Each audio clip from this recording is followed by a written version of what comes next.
नमस्कार। इस अंक में आप सभी का बहुत बहुत स्वागत है। बीते 2, 3 और 4 जुलाई को उत्तर प्रदेश में शिक्षक पात्रता परीक्षा का आयोजन किया गया, जिसमें बहुत सारे शिक्षकों ने भाग लिया। क्योंकि सुप्रीम कोर्ट के आदेश के बाद सभी सेवारत शिक्षकों को सेवा में बने रहने के लिए और उनके प्रमोशन दोनों के लिए टेट को अनिवार्य कर दिया गया। कई शिफ्ट में परीक्षा का आयोजन हुआ। कुछ शिफ्ट के प्रश्न पत्र थोड़े कठिन तो कुछ शिफ्ट के प्रश्न पत्र कुछ आसान बताए गए थे। सभी शिक्षकों का इस परीक्षा के संबंध में अपना अलग अलग अनुभव भी था। परिषदीय विद्यालयों में सालों से शिक्षण का कार्य कर रहे अध्यापकों का कहना है कि उम्र के इस पड़ाव में परीक्षा देने का एक अलग अनुभव प्राप्त हुआ। 8 जुलाई को जारी की गई उत्तर कुंजी देखने के बाद बहुत सारे शिक्षकों ने अपना अनुभव साझा किया। कुछ शिक्षक उत्तर कुंजी देखने के बाद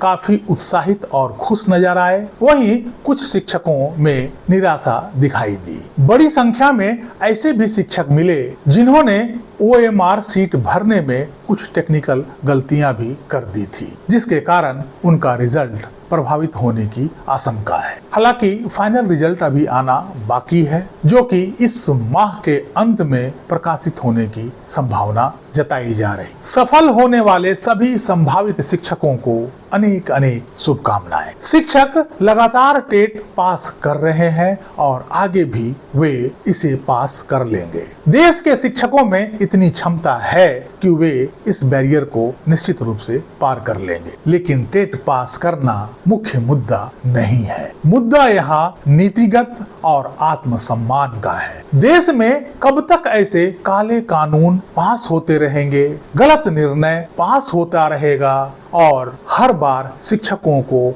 अग्नि परीक्षा देने के लिए बाध्य होना पड़ेगा, क्योंकि यह नीतिगत रूप से गलत है। इसलिए चाहे शिक्षक टेट पास भी कर लें, बावजूद इसका विरोध जरूरी है और इसके लिए अंतिम क्षण तक संघर्ष जारी रखने की जरूरत है। यदि इसका विरोध पूरी क्षमता के साथ नहीं किया गया तो आने वाला समय में ऐसे गलत कानून पास होते रहेंगे और इस तरह का विवादित निर्णय आता रहेगा। इसे हम भविष्य में नहीं रोक पाएंगे। हर किसी की नौकरी पर हमेशा संकट मंडराता रहेगा। हमेशा इस भय के साया में रहना पड़ेगा कि पता नहीं कब कौन सा कानून पास हो जाए, कब कौन सा निर्णय पारित हो जाए और 20-30 साल नौकरी करने के बाद भी नौकरी पर संकट मंडराने लगे। सुप्रीम कोर्ट द्वारा जो गलत और अव्यवहारिक निर्णय पास किया गया है, इतिहास में ऐसा निर्णय का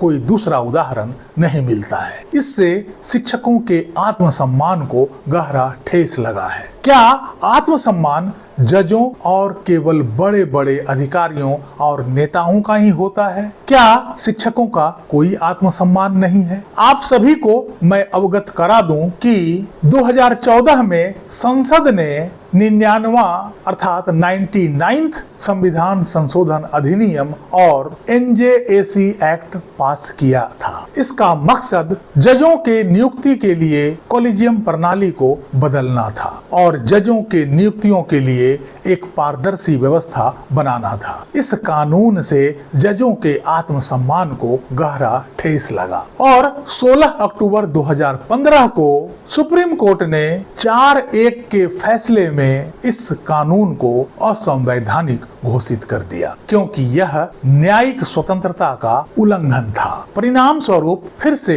जजों की नियुक्तियों के लिए कॉलेजियम सिस्टम बहाल हो गया, जबकि जजों की नियुक्तियों के लिए कॉलेजियम सिस्टम ना ही संवैधानिक है और ना ही पारदर्शी। संविधान में इसका कोई उल्लेख नहीं किया गया है और इस प्रणाली के तहत जिस प्रकार से जजों की नियुक्ति की जाती है उसका खुलासा भी न्यायाधीशों द्वारा नहीं किया जाता है, ना ही इसके लिए कोई मानक स्तर को तय किया गया है। सुप्रीम कोर्ट के 5 सबसे सीनियर न्यायाधीश जिसे चाहते हैं उसे हाई कोर्ट और सुप्रीम कोर्ट का जज बना देते हैं। इससे ज्यादा असंवैधानिक, अलोकतांत्रिक और अपारदर्शी व्यवस्था क्या हो सकती है? इसके बावजूद सुप्रीम कोर्ट का नए कानून से गहरा धक्का लगा और उनके आत्मसम्मान को चोट पहुंचा। तो आखिर 20-25 साल से सेवा दे रहे शिक्षकों के आत्मसम्मान की रक्षा की चिंता सुप्रीम कोर्ट को क्यों नहीं है? देश के लगभग 25 लाख शिक्षक इस निर्णय से प्रभावित हुए थे। उनके नौकरी पर आज भी संकट का बादल छाया हुआ है। इनमें से कुछ शिक्षक ऐसे भी हैं जिनके पास टेट की परीक्षा में शामिल होने के लिए न्यूनतम योग्यता भी नहीं है, और कुछ शिक्षक ऐसे भी होंगे जो उम्र के इस पड़ाव में टेस्ट पास करने में सक्षम नहीं भी हो सकते हैं। बहुत सारे ऐसे शिक्षक होंगे जो अनेक प्रकार के बीमारियों से ग्रसित होंगे। ऐसे में देश के 100% शिक्षकों द्वारा टेट क्वालिफाई कर लेना संभव प्रतीत नहीं होता है। आखिर उन शिक्षकों का क्या होगा? वैसे सभी शिक्षक अपने समय में निर्धारित योग्यता हासिल करके शिक्षक के रूप में नियुक्त हुए थे। क्या इतने साल नौकरी करने के बाद उनकी नियुक्ति अवैध हो जाएगी? आगे आने वाला समय में नई शिक्षा नीति में अभी बहुत बदलाव होना बाकी है। हो सकता है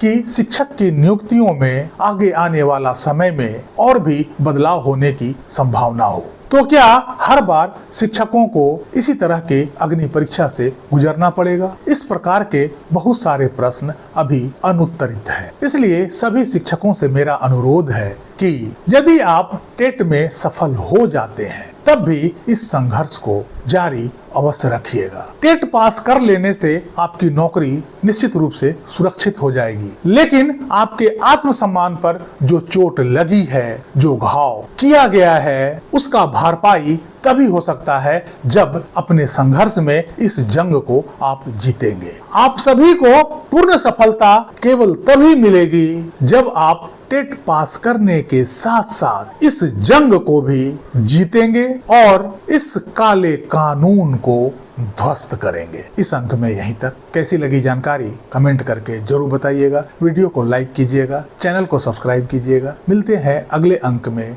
तब तक के लिए जय हिंद, वंदे मातरम।